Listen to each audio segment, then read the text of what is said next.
Remote viewing is such a powerful, beautiful, fascinatingly scary tool. And I'm fortunate enough to have been invited by Daz to work on the rabbit hole team. And we just completed a target. We just debriefed it. Today is February 5th. It's Wednesday. We debriefed this on Sunday evening, where we were tasked to look at a site location on Mars. And this was one of those sessions that it has impacted me profoundly. And I want to talk about my experience as a remote viewer. I'm going to talk about my data and the significance of it, but I also want to talk about what I feel was a lot of growth that happened for me as a viewer during this project. It was such a fascinating experience and story, and Daz is such a wonderful mentor and guide. And he pushed me. He really pushed me as a viewer to take my viewing to a level that I've never done before. And I think there have been a lot of synchronicities going on in my life surrounding this project and other, I guess, spiritual lessons that I'm learning on this journey. And this was just such a wonderful project to be a part of. Dimmy, Coral, and Susan, also members of the Rabbit Hole team, all did beautiful work. And as we went through our data, what was amazing is that the division of effort that happens among teams. I work with Coral, Dimmy, and Susan with the Hellfire group, so I know we're already meshed in terms of being in tune and working on projects together. But this was just a whole new level, and it felt important. And our stories, we all had a lot of crossover data, but also we filled in the blanks to each other's story. And it was, we looked at not just a site on Mars, but what I feel this session reflected for me was the end of a Martian civilization. And it sounds it sounds crazy to say that out loud because of our current worldview of things. But I know with most of you who I'm talking with here who are listening to me, you understand how remote viewing works. You're at least open-minded to these anomalies that they have found on Mars going back to the 70s and suspect that it's possible that something was there. There's other remote viewing projects, which Daz has shared as part of our feedback, where viewers have gotten very similar things. So this target has been worked, and I think that lends some credibility that if so many remote viewers are bringing back similar data to this society that was once there, I believe that we picked up on something real at some point in ancient history. To summarize my experience, and then, and I encourage you to watch the debrief because that should be coming out before this podcast. Watch the full debrief for exploring Mars with the Rabbit Hole team to see what we all brought back and how it all ties together. Just a beautiful presentation. But the story that I pieced together, really, I started out with life forms, a life form in particular in a home, in some kind of domed structure. And the home felt a little bit different. There was like a glow coming from the wall. I described it as crystals or gems. It just felt a little foreign to me. Could have been fire, could have been some other kind of technology. And then there was this other life form that was like higher up in the hierarchy. And all of a sudden, I was doing my session, and this one life form that was in the home, it was like you're going about your normal evening, and all of a sudden something clicked, and they dropped what they were doing, and they left. And they just started walking through somewhat harsh conditions. It was cold, it was windy, it was lonely. but they weren't really aware of what was happening. They weren't really conscious of what was going on. It was this mind control experience where a signal went out to a collective, like the whole civilization or the whole community, or well, I guess I would say this caste of that society. I believe it was a hierarchical society, and my focus was on what felt like a worker class.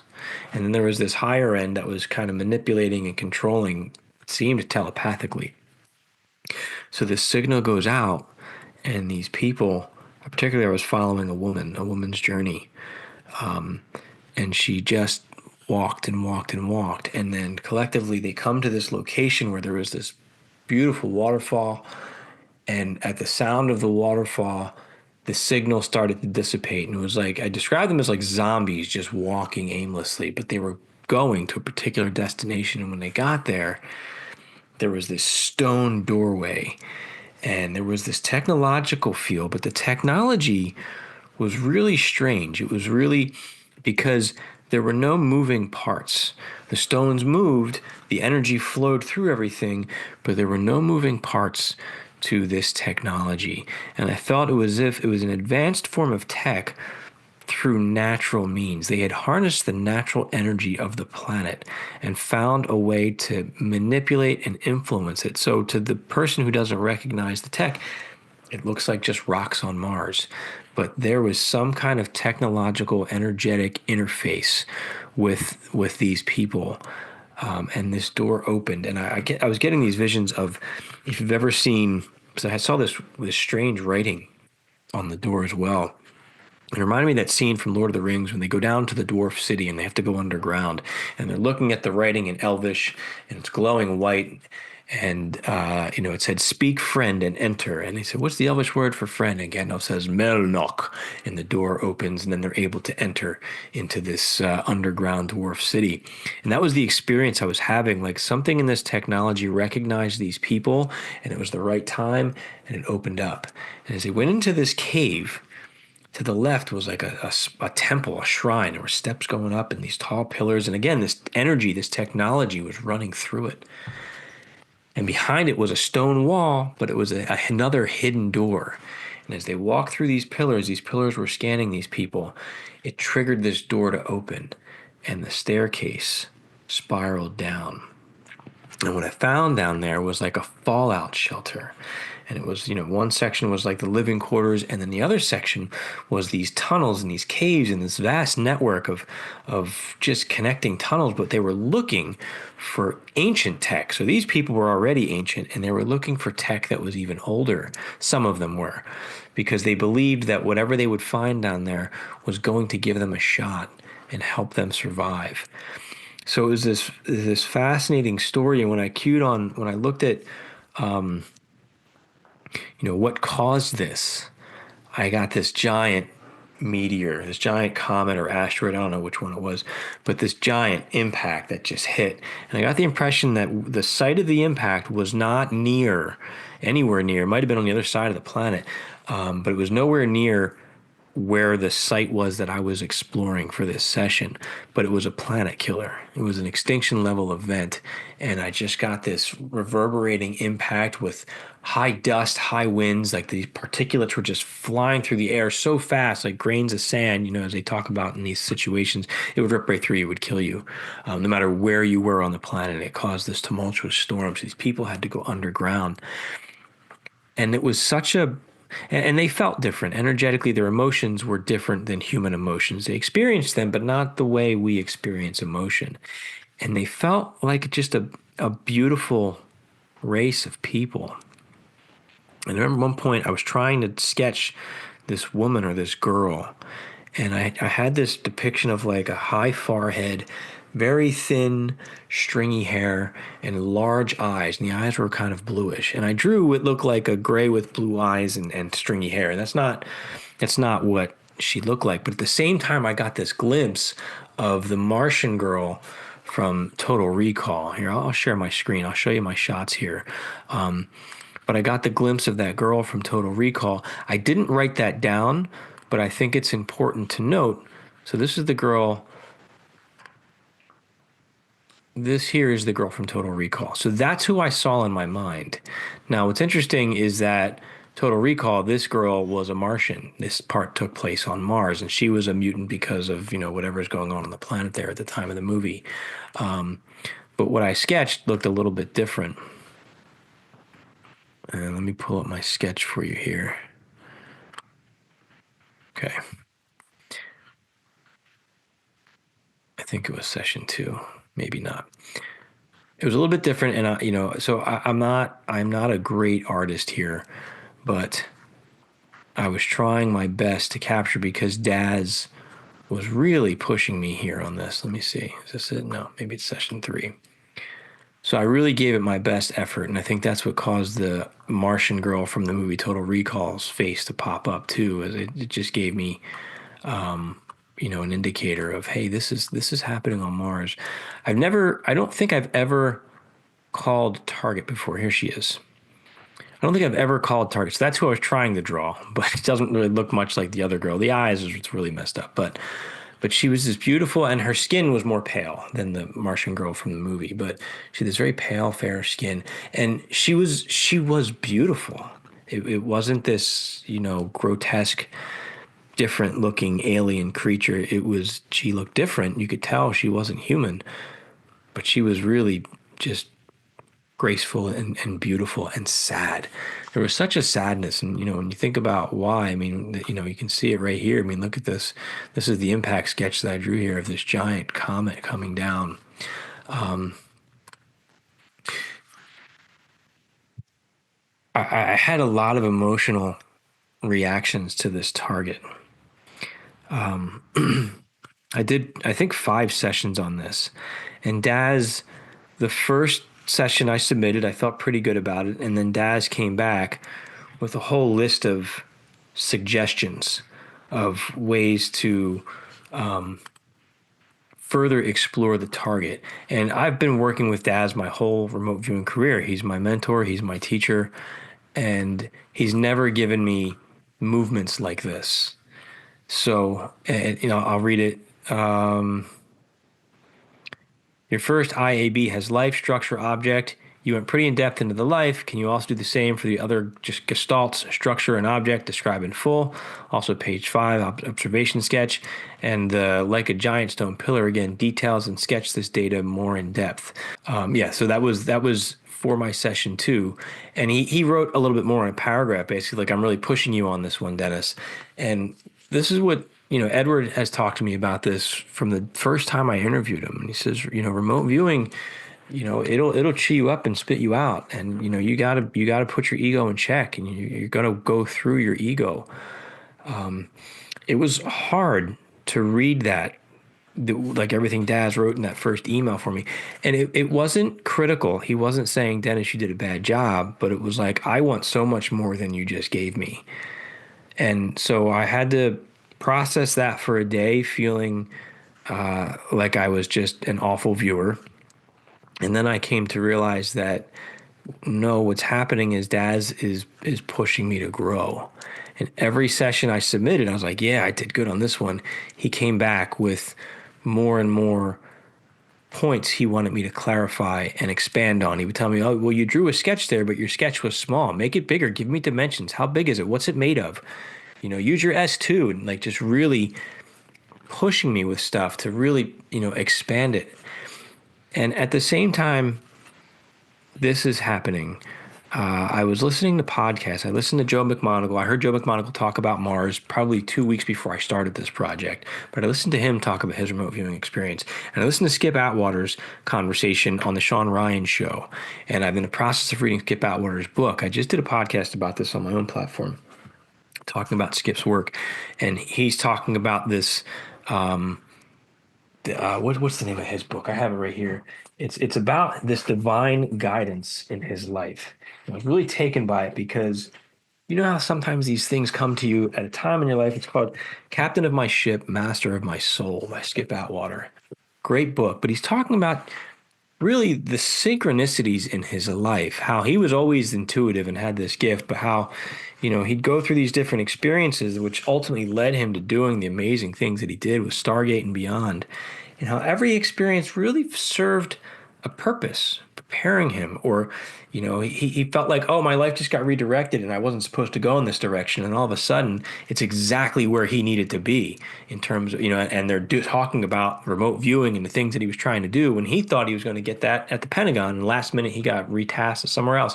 So it's amazing looking at these synchronicities and how there is a hand behind him, and I feel that way a lot. That I'm trying to process that. I'm trying to also keep my ego in check. And I think it's very, I'm rambling here, friends, but I'm just trying to be real here, talking about my remote viewing experiences. I still consider myself new.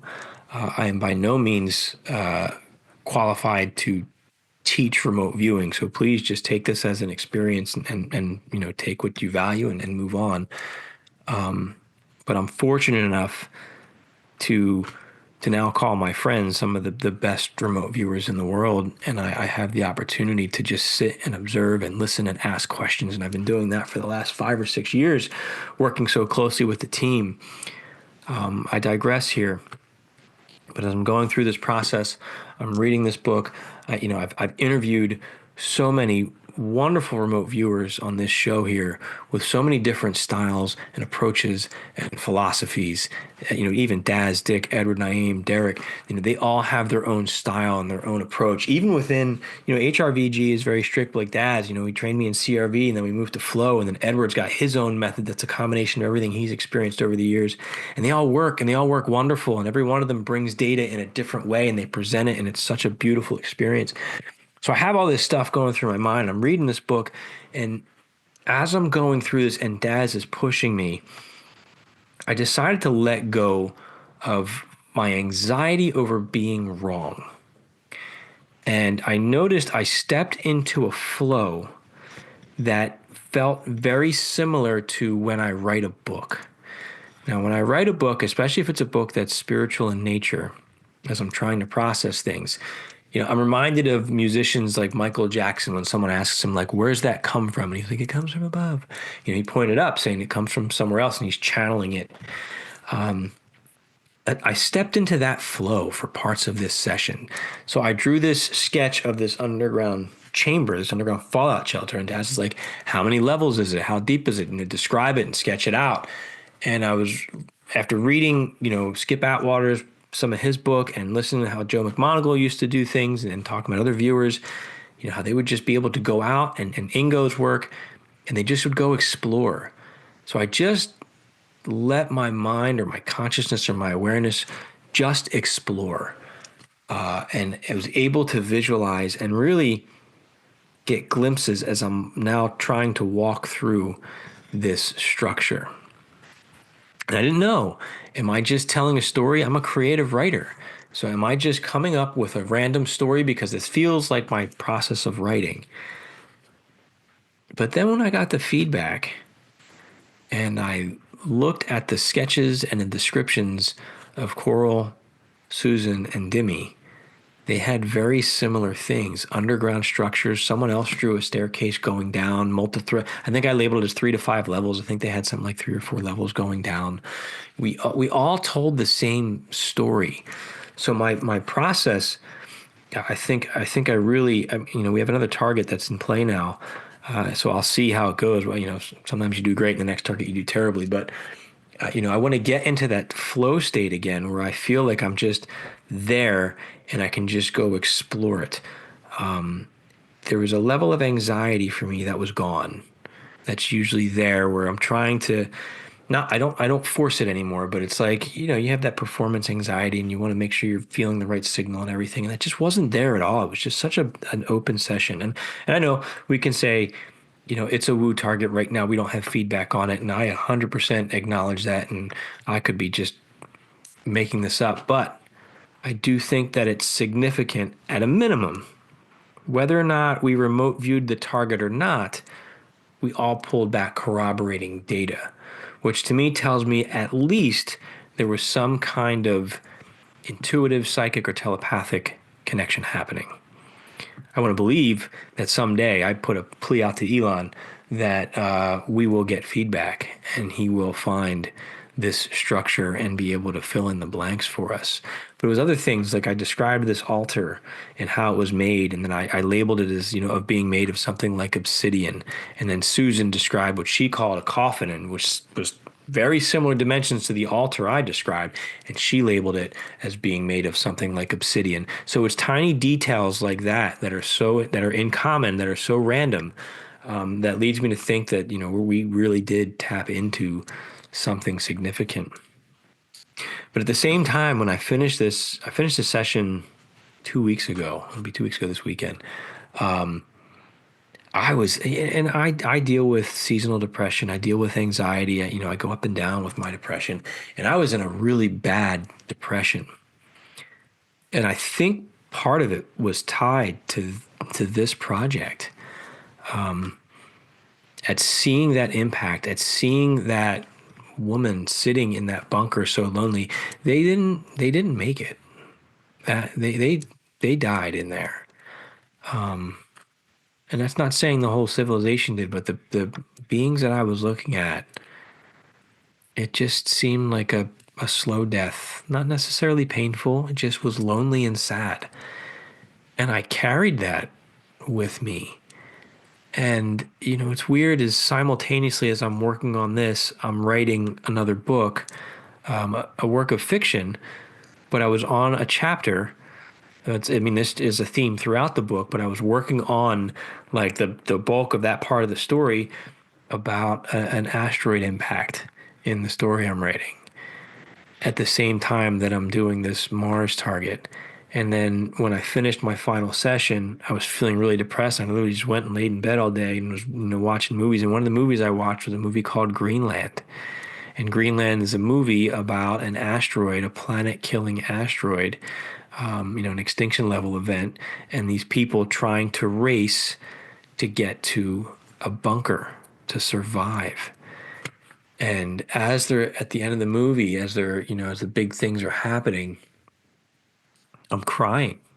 I was crying because it was like I understood what that's like. Now, throw in other elements. The guy was a father and he was a husband and he had children, and I'm a father and I'm a husband and I have children, so I can relate to it on that level. But the other pieces to it was this Mars target. But I was confused because I started thinking, and I almost put a video out about it, like, oh my gosh, am I getting signals that Earth is about to get hit with some kind of asteroid? And I started getting anxiety over this because I just had this impact scenario coming through, and I was really worried about it. But once I sat and had the conversation with the team and we fully flushed out this target and I understood what it was, my anxiety went away, the depression cleared. And I think that was just part of my experience with the target that I was working. Targets have impacted me before, but I don't know that they've impacted me to that level. And as sad as I felt, I look back on this as an overall, it was a beautiful experience. That's why remote viewing is challenging. If you don't have strong, solid mental health, it can be a dangerous thing. And although I struggle with my mental health, I am very aware of my mental health and the changes in it, and when I'm good and when I'm bad, and what I need. I'm confident in being able to handle difficult things based on, also based on my background of, in the military and in law enforcement. But it really is no joke. I understand. I'm starting to understand why Daz and other experienced remote viewers caution people. It's something you really need to think about if you struggle with mental health. Remote viewing, or at least remote viewing those kinds of targets, might not be in your best interest. I try not to remote view world events and future targets because that is very triggering for my anxiety. So I stay away from that. So you just have to know yourself. But back to this project, it was just such a wave of emotions for me. but I pushed myself. And I went to my stage 6 at the end, which I don't often do because I find like a lot of times I get done the project and I want to be done. I want to submit it. I want to get the feedback. And I've been working really hard at not rushing to submit it, not rushing to get the feedback, and really trying to flush things out. I used to try really hard, and I still try this, but like not to think too much about the target after I'm done the session and to move on, and just let it go because I didn't want to let my imagination get in the way. But this time, when I after I did my fifth session, and Daz was encouraging me to sketch to sketch this temple structure more, to sketch make just expand on my sketches more. Session was done. I had already submitted my work. Hadn't gotten feedback yet, but I said, you know what? I can't draw to save my life, but I'm going to try a pencil and paper sketch, which I don't do often. I'm usually doing everything on my computer because there's just something about the texture of drawing on paper. And I was able to sketch out, I've got it here, and I've got this digital too, but here's my sketch here. And it's just this life form coming up in this temple. And it's not exact, but it feels pretty good from what I was seeing as I just expanded on this. I think all the viewers had some kind of pillars underground, which is significant. So we all got different visuals of it, and that was my interpretation of this structure, was these pillars in a cave that led to this fallout shelter that then spiraled down these levels. But this was me just letting go, not being afraid of being wrong, and just tapping into what felt like my creative side to better understand. I think there are times for me as a viewer where I get I don't want to say the whole story because I'm not that good, but I get the story, the gist of the story. And it's I've read different intuitives and psychics, and even Bob Monroe talked about something called a rote. People talk about thought balls, like things, just a packet of information hits you, and then it takes a while for you to, it's like you understand what you just received, but you can't explain it yet. You can't articulate it yet. You just know I've just received a concept and I understand the concept, but my brain hasn't caught up to what I already know that I understand. And so working on this sketch and taking my time really allowed me to explore this aspect of the target in a way that I've never explored a target before. And I really loved that process. And I stopped worrying about being right or wrong. And I started focusing more on, here's the concept I have in my mind, and I need to get this out. I need to get this on paper beyond just the quick little sketches that I do, on my screen. It was such a rewarding, enriching process for me. And it's one that I want to continue throughout the rest of my sessions in just letting go and seeing where it takes me.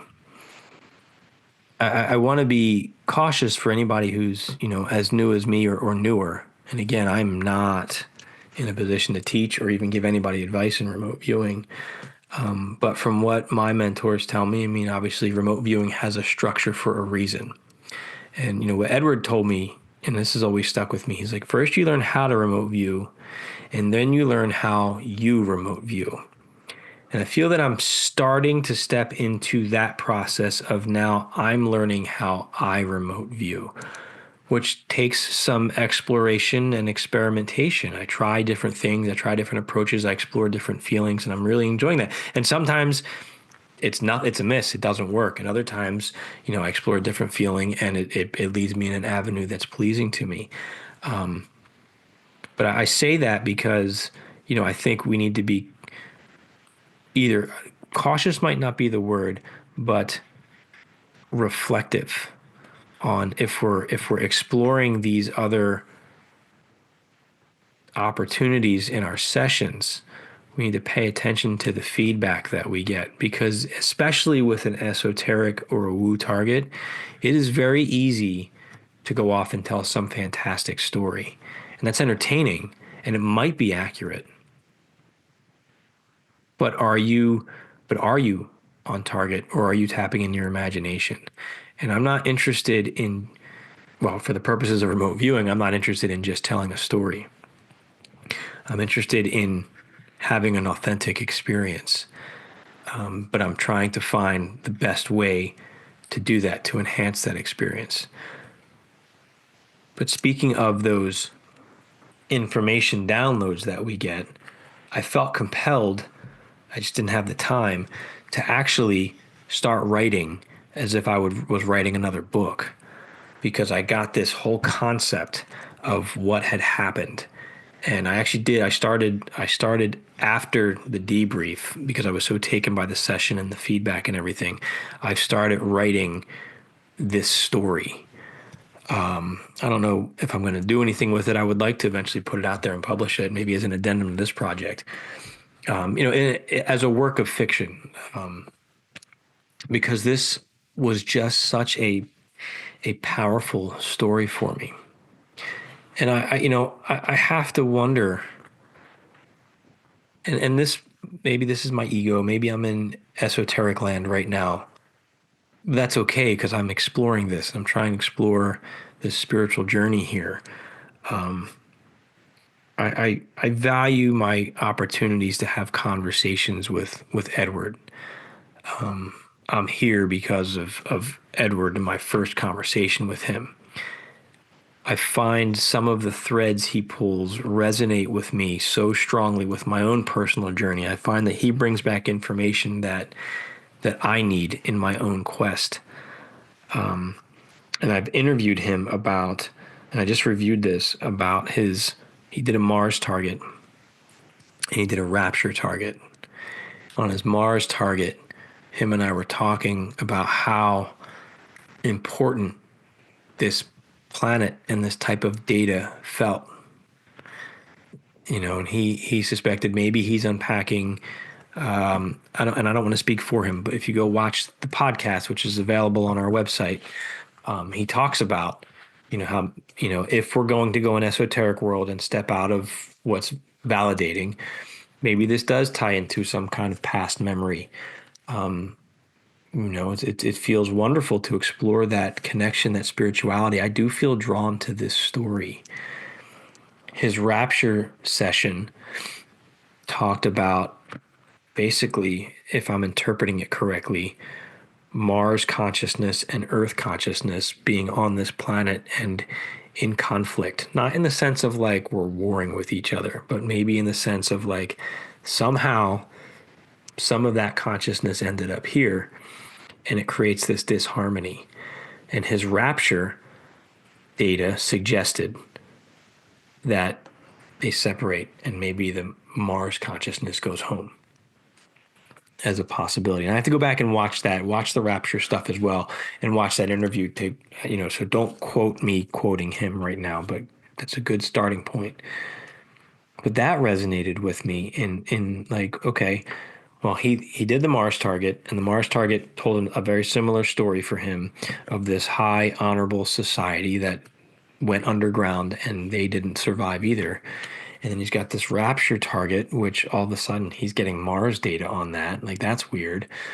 And then the other one that got me was when I was with the Hellfire group, I tasked a target over the summer looking at Reiki energy. My goal for that project was one of two things. We're going to get a really good look at psychic energy and get a better understanding of what that energy is and what it does and maybe where it comes from. Or we're going to see a made up story because it sounds fantastic. And I'm a Reiki practitioner and I obviously know that it works, but I always question the origin story, because maybe this is just a story they told about Dr. Usui being on a mountain and receiving divine Reiki energy. I mean, it sounds like a religion story, right? What I didn't expect was just about the entire team to name Mars or some other planet, for all of them to have this energy with either, as they named it, nanotechnology or spore-like particles within this energy.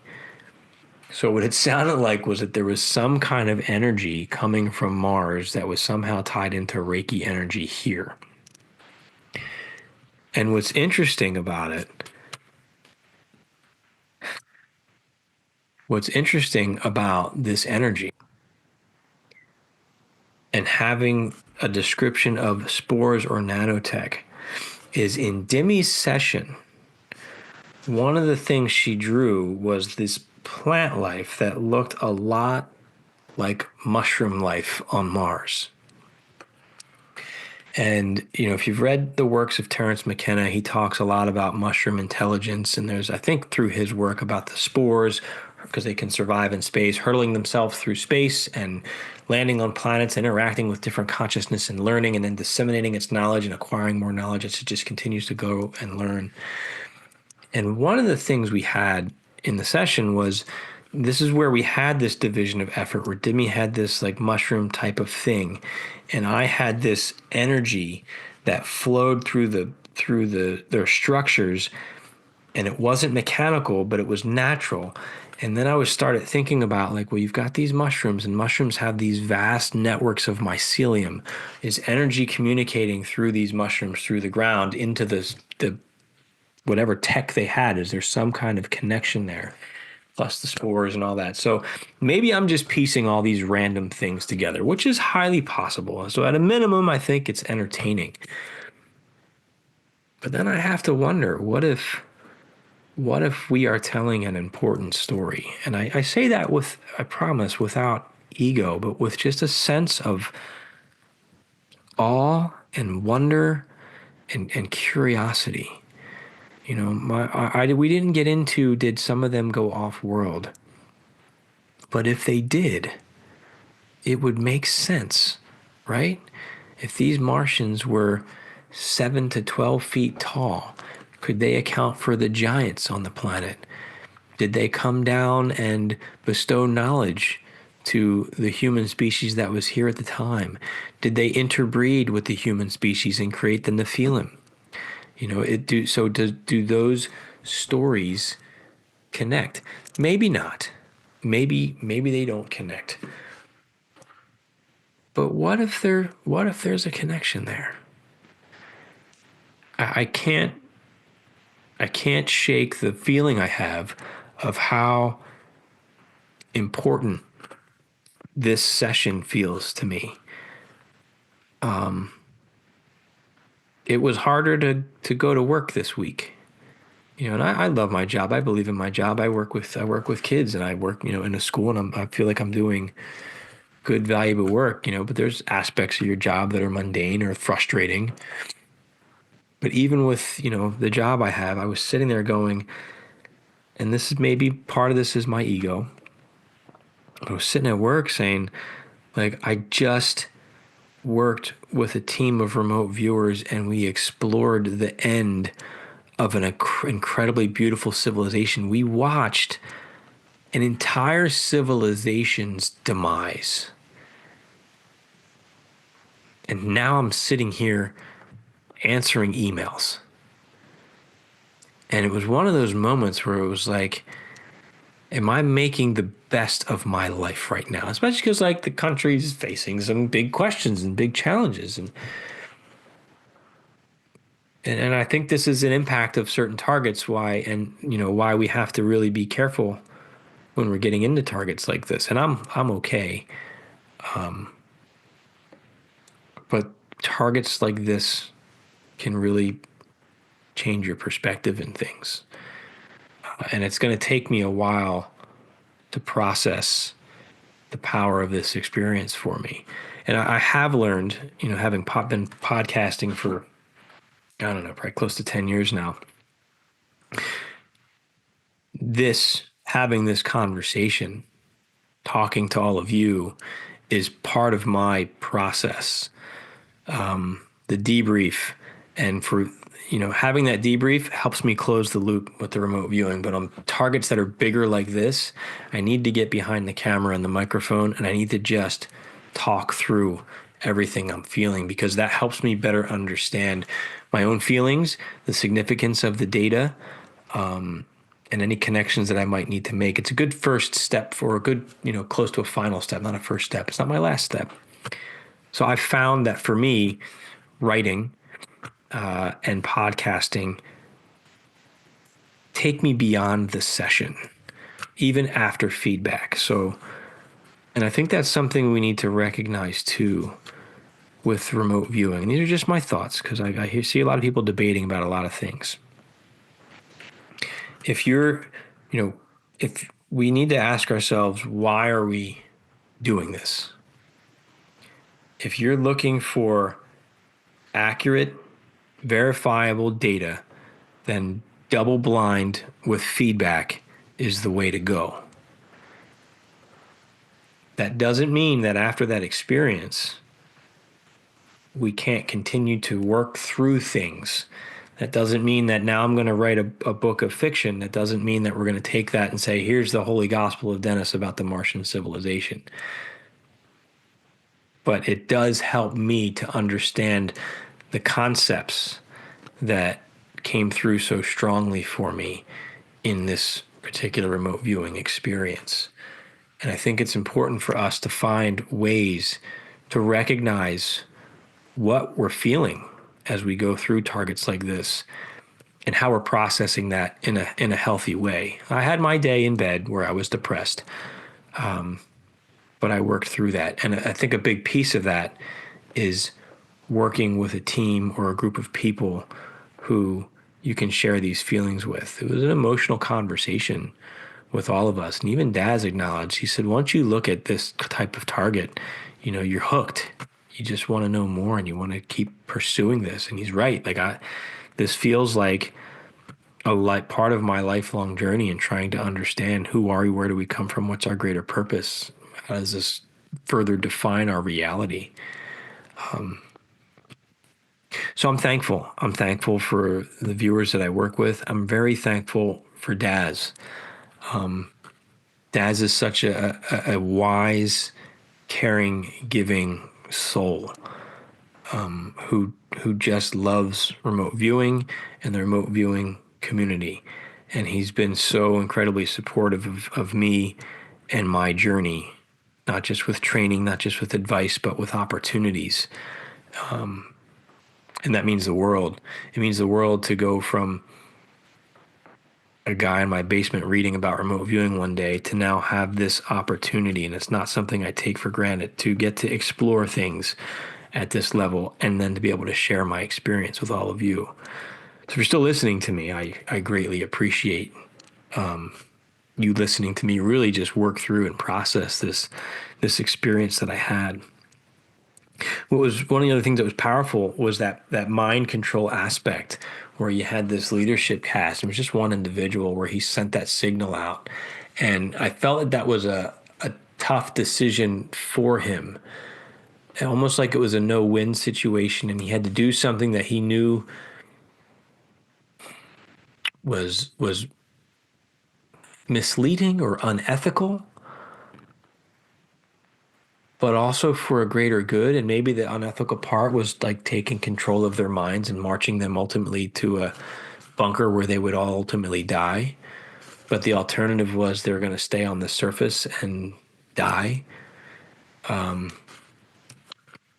But one of the data points that came through for me on that was that this is possible in human society, and to some extent happens today, but in order to, it is not allowed or it is forbidden to perform that level of mass migratory mind control unless there's an extinction level event threatening the planet.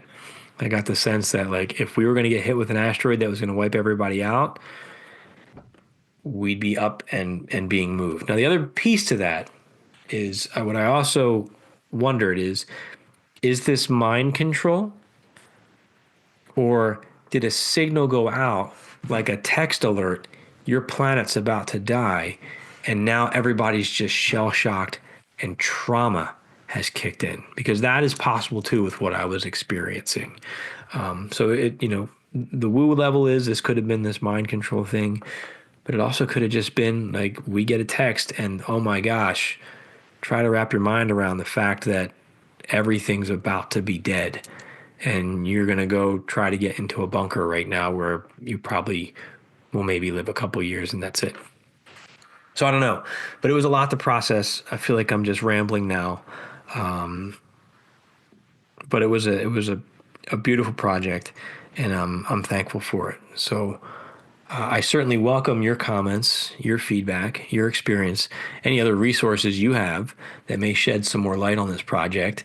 If any of you out there are in a position or someday find yourselves in a position to provide some additional feedback from this target, I know we would greatly appreciate it because this was such a powerful target.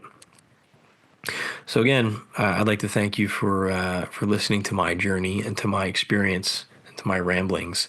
If you're watching this on YouTube and you're not familiar with the work we do, check us out at futureforecastinggroup.com, and you can see so many incredible projects. Not just the mystery projects. We do world events predicting what's coming in the future. I say we, the viewers, the primary viewers do that.